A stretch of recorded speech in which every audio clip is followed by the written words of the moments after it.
The spinal cord, enclosed in the spinal column, functions as a communication gateway between the brain and the trunk and limbs.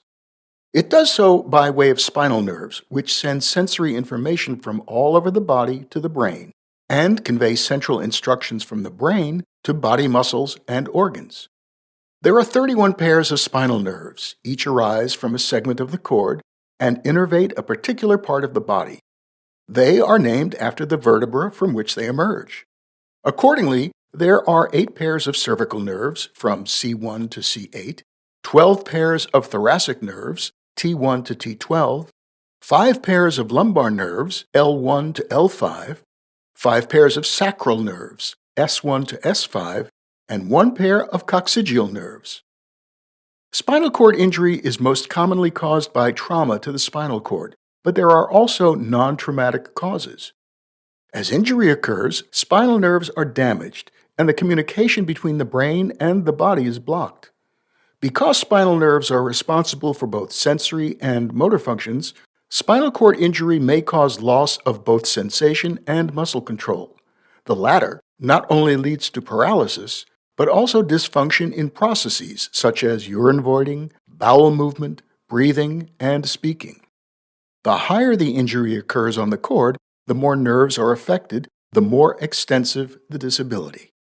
At the lowest levels, injury may result in some loss of function in the hips and legs, little or no control of bowel or bladder, and impaired sexual functions, but the patient may still be able to walk.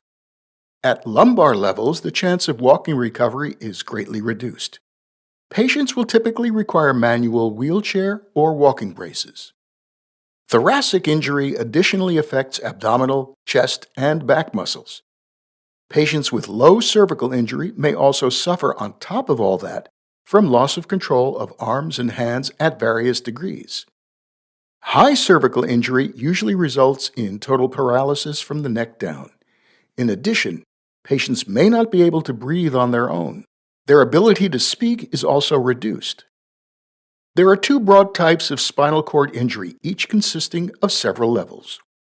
Tetraplegia, formerly termed quadriplegia, is loss of sensory and/or motor functions from the neck down, including paralysis of both arms and legs. And paraplegia is when there is disability in the trunk and both legs, but not the arms. Spinal cord injuries are also classified by degrees of severity. Complete injury is when all sensory and motor functions below the injured level are lost, and incomplete injury is when some functions below the injured level remain. There are several grades of incomplete injury which can be assessed using the impairment scale by the American Spinal Injury Association.